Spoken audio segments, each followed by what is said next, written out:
Okay, I got a 97 Ford Contour here with a bad CB joint on the right front axle, and didn't really see a video that showed exactly what I have. They had other ones but not quite this one.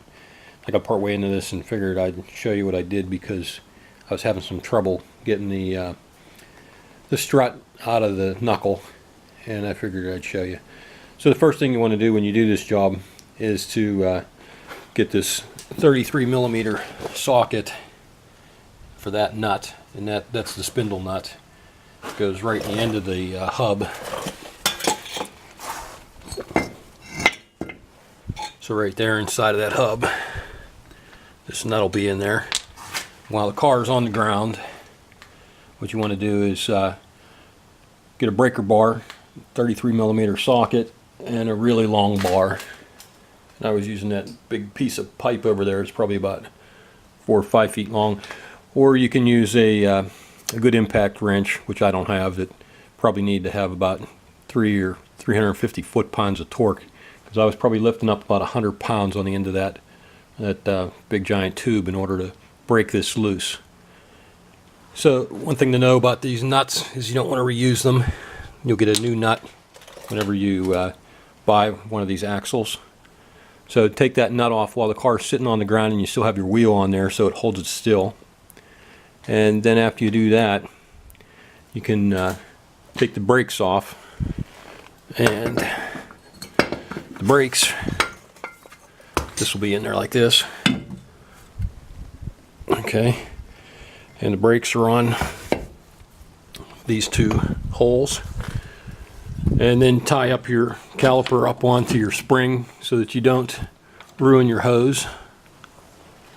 And after you get your brakes up there, you have to also jack up the arm, or if you have it already on the ground, well, you're probably gonna have to, you gotta take the wheel off obviously to get in here.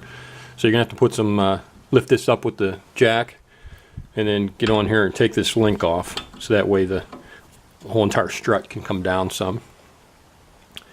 And the problem I was having was this A-arm is not going down far enough to let this knuckle come off of this strut, because it fits on like that. And you have to kind of beat that down there, but you could see that it's down quite a lot. And so what I did was I took the bolts out of the bottom of this ball joint. And this ball joint is pretty good still. I just put this on, I think, last year. Actually, I can feel just a little bit of play. I don't know. I must want to put a new ball joint on. So anyways, the ball joint had 3 bolts in here. I think originally the ball joint had 3 rivets in it. And so if you want to do it the easy way, I feel it's the easy way, is you grind off the heads of these rivets. Then you get yourself a punch and you punch it up through. And you knock the rivets out, and you take the old ball joint out and get yourself a new ball joint and put a new ball joint in there. And that way you're not pushing down on this A-arm as much, and you can just let the whole entire knuckle come down off of this strut. So in order to get the knuckle off, there's a bolt, one bolt in the back. You can see on the back of the knuckle right here. Right there, there's a bolt that goes in there.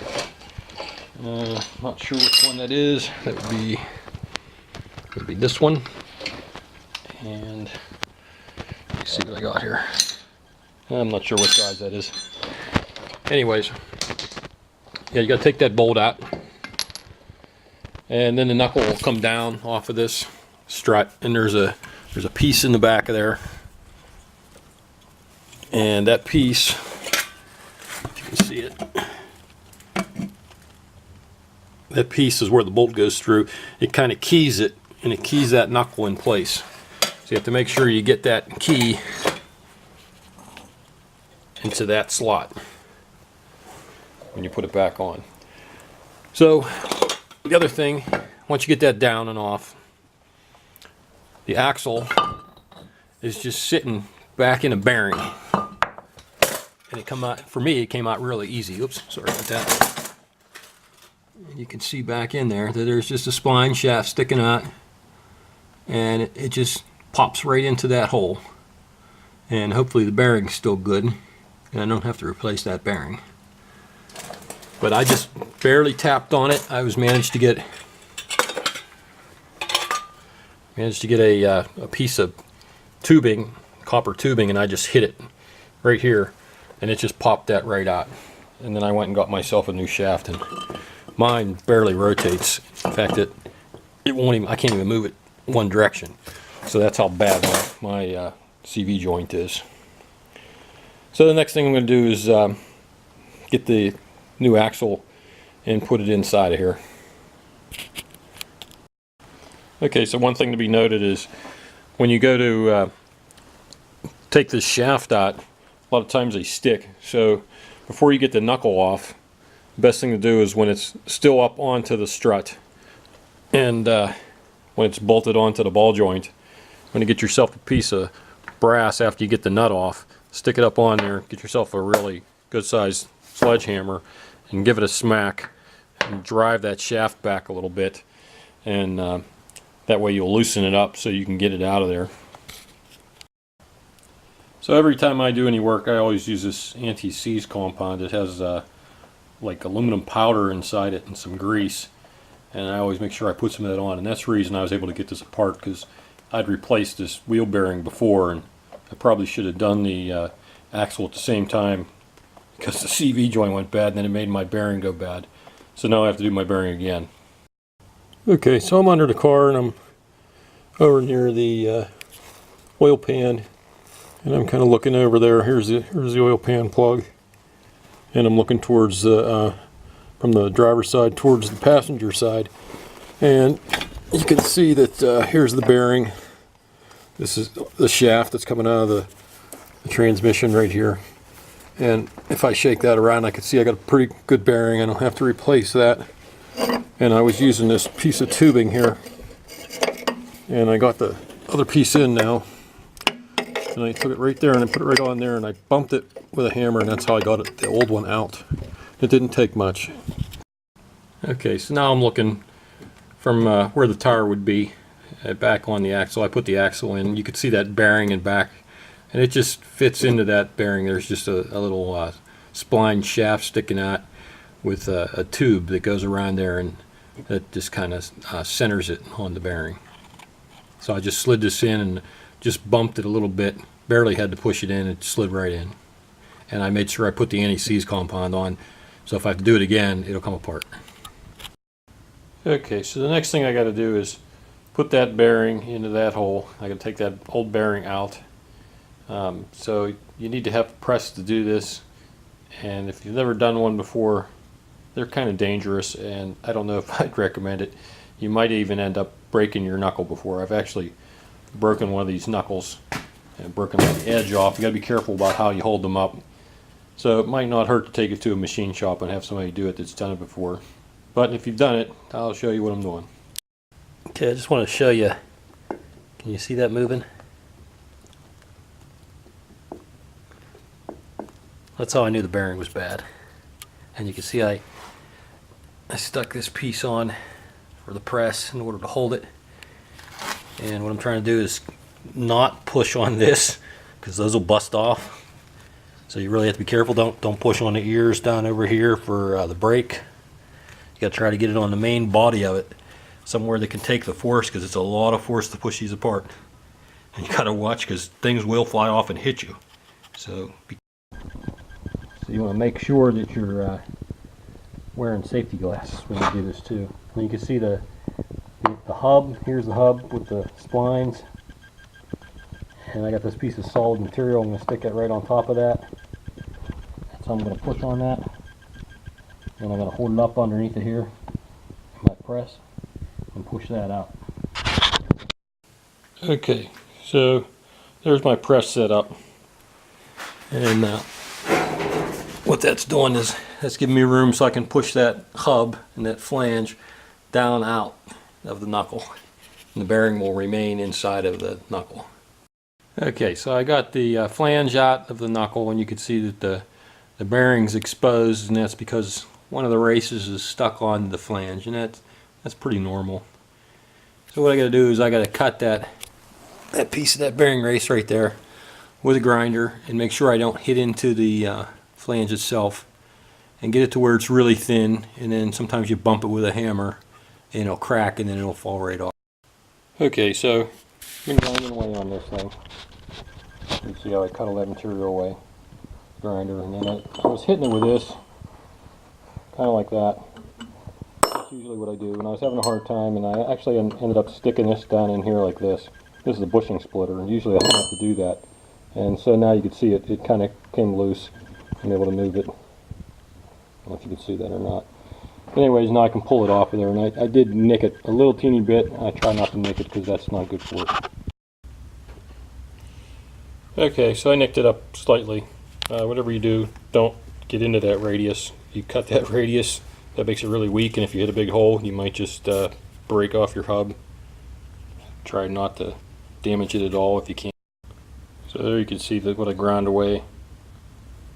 And I tried to leave just a wafer edge there and get it to where when I smacked it with a hammer, that it put a crack through it. That's really what you want to do, is leave some material there and bump it with a hammer and end up with a crack. You don't want to put any damage onto the shaft of the hub. So now I'm going to take some snap ring pliers and take out that snap ring so that I can push that bearing out. So you can try using snap ring pliers, but I live in a rust belt, so typically I have to take a little punch and stick it in the hole and smack it with a hammer and drive that around, and that'll loosen up your snap ring. So some people throw everything out, and I keep everything.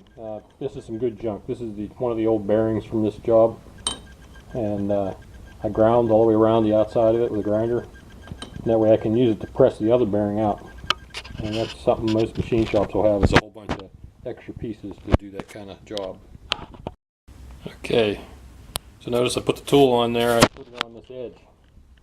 I did not put it on here. I didn't put it on the ears where the brakes are held on, because it'll break those right off. Okay, so there I got it set up. And notice that I did not hold it up by this or by these back in here. You can see that's where the brake connects, because it'll rip those ears right off. Notice I have it, there's like a flange right here. I'm trying to hold it by that flange, and I'm trying to get it down into these blocks so I can press that off. I have that ground tube in here. Got another piece on top. I'm going to push that off. It takes a lot of force, and it makes a big bang when it pops. So I took those snap rings, cleaned them up on my wire wheel on my grinder, got them nice and clean, got the rust off. I took a screwdriver down in those snap ring grooves, and I tried to dig those out as best I could, get all the rust out, so that way when I get the bearing pushed in, that the snap ring will fit. If you don't have it the right size now, it's not going to fit later. So I stuck that snap ring in the outside snap ring groove, and I'm going to flip it over, put it in my press, put it on this surface right here, and I'm going to push the bearing in from the other side. Okay, so there you can see I got the bearing in the hole, and the other bearing that I had ground off that I'm using as a tool, it's up above it, so that way it won't get stuck in the hole. And it's got some blocks, so I'm just going to push it in until it hits that snap ring, and don't push it real hard because I don't want to bend the snap ring. Okay, so I got the bearing in, I got the snap rings in. Snap rings aren't bent up from too much force being pushed on them. I got this piece which was left over from an axle. I'll be putting that on the underneath, centering it up on this inner race, and then I'll put a piece of metal on like that. Or actually I gotta put something a little bigger, I guess. Something that'll fit over the hub. So I measured this distance from here to here, and I measured inside the hole from here to here, and this is going to be flush with the inside of here when I'm done, so I can use this piece, which it doesn't fit over there. But it will hold up the inner race, so I'm pushing against the inner race on both sides, so that way I'm not trying to push the bearings, the ball bearings, out of the bearing. Alright, there you have it. I pressed it all together, and it's all good. Okay, we're all together, and it turns nice, and I have no play. It's a nice new bearing now. Good to go. So I'm ready to put the knuckle back on and put the hub onto this spline shaft, and of course I put anti-seize all over it just in case I have to do something else in the future. So you start the hub onto the shaft, and then you wrestle around with it until you can, get that strut started inside the knuckle. So I was smacking on this under here, and I smacked it until that area there. You could see where there was a rust ring right along there. Kind of got it back to where it was, and then let's see, there was, got to get the drift in. That's where my bolt goes in. I put my bolt in and I can bolt that up. So I pushed the ball joint up in the hole on the lower ball joint. I didn't stick the bolt in yet. I'm going to wait until I jack up the flange a little bit and get the bolts in. So if you take a pry bar and you stick it in that hole back there, you can manage to get that A-arm up and down. Then you can push it around and get the ball joint screws in. So there's not a real lot of room for the bolts. You got to stick a bolt into this this one here first before you put that one in, and then tighten it up all the way. And then you can, before you do that though, you need to get this bolt in down over here before you put the nut on, or otherwise you can't get the bolt in. Okay, so I tightened all the bolts up on the lower ball joint. Got that in there. Got the nut just sitting there waiting to put the tire back on. All I gotta do now is put the brakes back on. Once again, brake bolts, anti-seize. I always anti-seize all my brake bolts. Make sure you don't get it all over your rotors or on your calipers, on your pads or anything. Okay, I tightened the nut up underneath the tie rod end. Put a new cotter pin in it. See right here, I'm starting to put the brake bolts in. Hold the caliper on. There's one down underneath here. Hope you can see that one. Right down under here, right in back. So I'll tighten those up. Then all I got to do is put this rod end up here that goes from the sway bar and this brake tie. Alright, to get that rod end from the sway bar up there onto the strut, you need to put a jack underneath the wheel. Something to remember is whenever you're taking it off of there, you also have to have it jacked up. You can't have the car totally down, or otherwise you'll have a big bind on your sway bar. You won't be able to get the rod end out. Okay, now that I have everything all tightened up and finished up, I can let the jack down, get it out of there, put the tire on, and then get the weight of the car on the tire so that I can tighten up this center nut. As I said before, this is the first thing you take off before you ever jack the car up, and you probably need 350 to maybe 400 foot-pounds just to get it loose. So I use this rusty tube in order to get that nut off, and that thing, they say, is on with 251 foot-pounds, and every time I've ever taken one of these off, it took probably 140 pounds or so on the end of this 5-foot-long bar to get that loose. I don't know if they just get stuck or what, but so when I'm putting it back on, I'm going to put it on with this 2-foot bar. I weigh about 190 pounds, so I won't put my full weight on it, but that way I can get it pretty snug, because I only need to put about 125 pounds on it.